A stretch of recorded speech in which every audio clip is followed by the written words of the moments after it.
All right, nerds, let's go to Minervois, where we have bold reds, medieval beauty, a quirky AOC rule, and not a lot of whites. So, what are we having?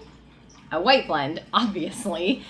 So today's bottle, Le Bio Balthazar by Pierrick, Harang, is a Minervois blanc, 35% Vermentino, 33% grenache, and 30% marsanne.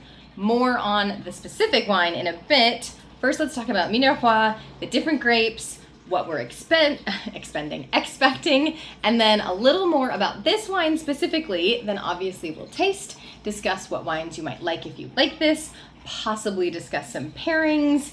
Though I'm not really been hungry since my hike, so that could be a little bit tricky. Anyway, so Minervois sits in the Languedoc, just west of Provence. I think we've talked about the Languedoc before, but I'm blanking. It is mostly known for its reds, so Syrah, Carignan, Grenache, the OG Noir Grenache, not Grenache Blanc like is in here. Only 3 to 5% of the production is white, so we're already off the beaten wine path. We took the road less traveled, and that has made all the difference. We've got warm Mediterranean sun, some cooling breezes, and we need wine to pair with that. So let's meet the grapes. First, we have rolle, which is also called Vermentino. That's what it's known as in Italy. So super popular in Sardinia and Liguria, a little in Corsica, a little bit of a secret agent over in Piedmont going by Favorita. But I do feel like Italian grapes have like so many multiple names. I'm getting distracted. The point is, here in southern France, I say here, like we're in France, right? Just be in this fantasy with me. We're in France. It goes by rolle.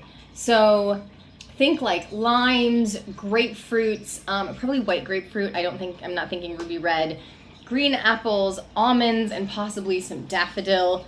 I'm looking for it to be dry. Medium plus acidity, tending towards the lower end of the medium alcohol just due to like sugar content and whatnot. Yeah, I think that's pretty much what I'm expecting out of this. Let's talk about the Grenache Blanc, which makes up, let me make sure I'm getting this right. Yeah, 30, I think I said 33, I meant 35. 35%. This is a white mutation of Grenache Noir. Someone remind me, please, that in one of our science videos, we should discuss like mutations, cloning, cross-pollinating, all that jazz. I recently called grapes promiscuous, and this one woman wrote in her notes, grapes are sluts. And I love that young lady. Anyway, this is like kind of the workhorse white of Southern Rhone. You'll see it a lot in like Châteauneuf du Pape Blanc, Vaquira, Côte de Rhone Blanc. Flavor-wise, we are looking for green apple again for sure, various citrus fruits, possibly nectarine, some melon, possibly even sometimes dill or licorice. Obviously, I know about this grape, but I have not had it yet. I'm super curious to try real hard to see if we get any of that. Again, low acid, nice body. It can get kind of high alcohol, kind of like how Zinfandel, you're either like getting hammered because of the ABV, or it's a little sweeter with residual sugar. GB, I don't know why I'm calling Grenache Blanc GB, but it can be similarly flexible for that. So Marsanne, which makes up the final 30% of this wine, Northern Rhone origin, but it's also at home in Provence and is famously part of the Hermitage Blanc, like Domaine Jean-Louis Chave, I believe, uses Marsanne. And if you've only ever heard it like Marsanne Roussanne, like, oh, that's a good Marsanne Roussanne, I love a good Marsanne Roussanne, it's because they do in fact appear together a lot. So, the Flava Flavs. I don't know what is up with me today. Quince. So I have smelled quince in my Nez du Vin so many times. I cannot tell you how excited I am that maybe I'll get it on this wine. Maybe I won't, but it would be cool. It would be fun. Also looking maybe for some like mandarin orange, apricot, acacia, possibly beeswax. I just bought so much honey. I'm so excited. Anyway, we're looking for dry to off dry, low acid, on the higher end now of the medium alcohol, medium body, and I'm really thinking with the off dry option, like the alcohol could taper off. I'm wondering if Marsanne could be added to my like slowly growing list of options for spicy food. I'm getting a little too excited. Anyway, I hope this wine is everything that I'm hyping it up to be. So, we've talked very briefly about blending, but I need to do a little more. My friend Sophia is apparently super into blending, so I need to get with her because blending is not necessarily my super strong point. But what's gonna happen when we blend these? Not maybe as complicated as some of the ones I've mentioned that have like 2% of a grape. I feel like that's like next level vintner magic. But this is split almost even thirds. So I'm guessing Royer is gonna bring freshness, citrus, crisp structure. The GB will add the texture and the weight, give a good amount of body, and then I'm looking to the marsanne to layer in like a little bit of fruitiness, maybe some honeyed richness. It depends kind of on how much they play with that residual sugar. I'm expecting medium body, just a nice balanced even alcohol. I haven't looked yet. And a really good balance. I keep saying, I'm hoping this is a balanced wine. Balance between like freshness and luxury. So not too sharp, not too flabby. I'm also, especially right now because I can smell it and it's super far away, which means it is pronounced intensity, I'm hoping for a good finish. Now, for this particular wine, I know we're not even tasting it, I was looking at the label with this cute little green-haired guy. He's toting this watering can, and the fact it's called bio. So I started to wonder, like, okay, is this gonna be a biodynamic wine, which is a whole thing we should definitely discuss.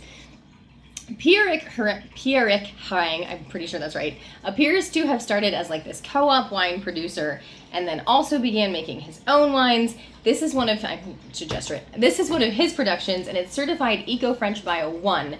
And of course, I'm always curious, like, what are the standards for these particular organic certifications? I couldn't find a super clear-cut answer. I also didn't look as hard as I could have, so there's that. But EcoCert for cosmetics states that a minimum of 95% of the ingredients are of natural origin and at least 5 to 10% of the ingredients come from organic farming. So the range is different for various certifications, but I need to do a little more research, that's a lot of condensation, on all the laws for French organic farming to get more specifics. But in general, I feel at least somewhat good about calling this an organic option. And plus this little guy is so cute. Look at how adorable he is. Okay, anyway, let's give this a taste. Obviously we smell first. That's the whole systematic approach to tasting. Wow, that's pronounced. I was not expecting, I mean, it is light. Like I don't have white here and I should, but I was not expecting it to be this pronounced. And almonds. Almonds, marzipan, right off the bat. Floral. Not sure about the stone fruits. Hang on, Amos is... Hi, are you okay? Okay, anyway, he's fine. It's so... almost like an almond fudginess. I'm so serious. I need to find Evan because I'm gonna be like, what do you get out of this? Because one, he doesn't love almonds, but this is such a unique smell. I'm having trouble. I know in our intro class, one of the master sommeliers was like, if you can't get past a flavor, I think I've said this before, you take it in your mind and you throw it away so you can like move past it. I'm struggling. This is like almond fudge, marzipan. Let's get past it, okay. Do I get florals? There's something floral hiding in the background. I think I said daffodils. Yeah, we're supposed to be getting daffodils. Not getting specific. I guess I haven't chowed down on a daffodil recently. Okay, I'm just gonna have to taste it.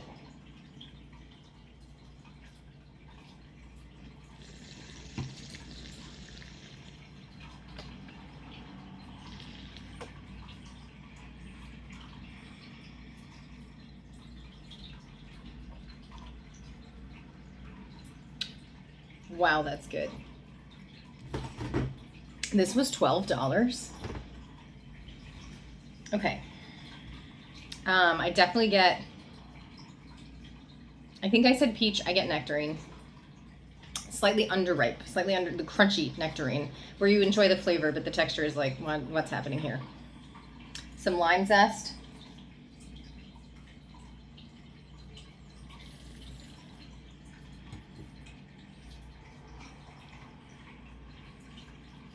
I could get the quince. Based solely on having smelled it in the NerdVine kit, I could see the quince. I'm not... I do this in my classes too, and I'm pretty sure they all think I'm a lunatic.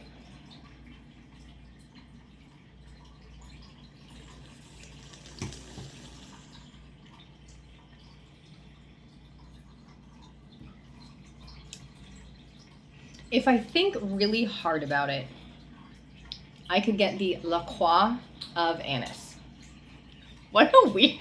Sometimes the things that come out of my mouth, friends, I'm just like, when did I start speaking like this? There's this Instagram trend that I should totally do, and it's like, I used to be cool, and then I started saying things like, I get hints of the La Croix of anise, or, oh, this definitely underwent malolactic fermentation. I'm not saying this did, the things I say. Okay, anyway. This is incredible. I don't know if it's the organic. I don't know if it's this amazing combination of grapes. I believe I have either just a Roussanne or just a marsanne downstairs, and I will obviously have to feature them. I have no socks. They have been knocked off. I won't show you my feet. It's not that kind of channel. But wow, especially for $12, I am just pleasantly, that was a little R-rated. I am pleasantly shooketh. Okay, one more sip, and then we'll start chatting again.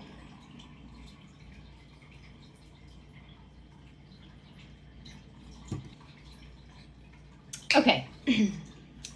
I would pair this with itself. No, let's talk pairing suggestions. I feel like we're getting the best of all the worlds with this one. Like, I guess I didn't do the whole systematic approach to tasting. My socks were getting knocked off. But we've got acid, we've got structure, we've got subsequently the ability to pair this with salt and even certain levels of fat. So we can do traditional acidic white pairings like grilled fish with lemon and herbs, pasta with olive and maybe some lemon zest. That would be that acidification amplification we discussed. And since we do have the acid, you could even throw some Parmesan on here. We're like a huge Parmesan family. Even the kittens in our house love Parmesan. So full support for adding Parmesan. Roasted chicken with fennel, maybe. And if you're veg, I would say the Daring brand chicken. I tried that recently with like a lightly creamy lemon fennel sauce. Would be an awesome option for my veg heads. I'm so rambling again. Spicy food. Ooh, I'm definitely gonna I'm going to request that Evan try this with the pad thai he's getting tonight. I also might try it with some hot sauce I just bought. But again, I would just pair this with really good times. I don't know why I said it like that. All right. So Minervois might not be like the first place you look for white wine, but I feel like now trending after our Vernaccia from Tuscany, we're exploring whites from red heavy locations, and we are winning because with blends like this, maybe we should start looking to Minervois for some whites, which reminds me, oh yeah, the AOC fact that I teased at the beginning. Good job, London. There are no single varietal Minervois AOC wines. In order to meet the AOC requirement, the wine must be a blend. A single varietal would be designated as an IGP. So while you might find, say, like a Picpoul de Pinet that reads Appellation Languedoc Contrôlée, and yes, Minervois is in the Languedoc, you would not find a Picpoul de Pinet that reads Appellation Minervois Contrôlée. Fascinating. I think it's fascinating. Hopefully you find it at least mildly interesting. If you have tried a Minervois white, please tell me about it in the comments because I probably need to go find it. I'm like seriously shook right now. There are lesser known whites grown. They're like Pierrick Blanc and Harang, which I'm probably mispronouncing. Maybe you're feeling inspired to go try one, just like white wine from a red wine region. Let's have adventures. What's our next adventure? I'm leaning towards Petit Verdot as a single varietal, mostly because I think probably I just got that idea because we were just discussing single varietals and blends. But honestly, I don't know. Like I said, we'd be in the pool and it's pouring rain and we're having this delicious white and I'm just excited that you're here. So, surprises next week, more to come, and I'll see you then. Cheers.